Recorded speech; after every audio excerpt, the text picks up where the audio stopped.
写汉诗对一般人来讲是真无简单，口文口台语搁较是考验。不过，对高雄文德国小的台语老师苏安德真教教学生囡仔写台语诗，伊的秘诀就是讲台语变魔术，无怪学生囡仔拢真喜意伊的课。即马呢，来，咻，呀，老师你念啥？恁知无？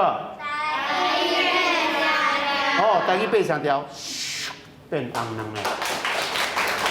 用科技棒变魔术，囡仔目睭金金上。文德国小苏彦德老师的台语课，甲一般的课真无同，因为三不五时，伊会变一寡魔术，互学生对台语有兴趣，而且因毋但学讲台语，嘛会晓写台语诗。趣味的味，E I 韵是啥物韵 ？E， 哦对，就是这个 E 哦，这个叫做 E， 毋是 I 哦。这班5年啊，才学一学期，就会当一句一句道出一首台语诗。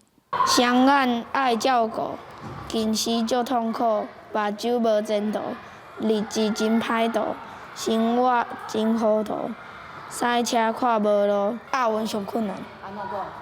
因为爱找迄个伊。想的时阵会想到一粒头2粒大，想了是感觉真轻松。要解决写诗上困难的押韵，苏老师整理一张押韵表，要押什么韵，就家己找出来。学生豆豆学到写诗的撇步。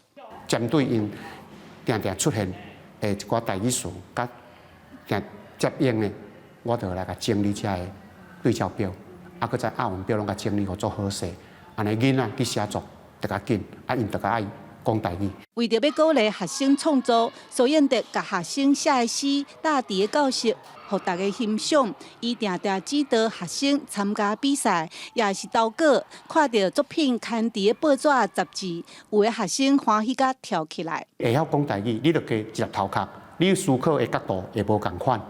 所以我就想讲，咱互囡仔吼，一个无共款的，毋是干咧伫遐唱歌跳舞，咱会当写一款物件加留咧。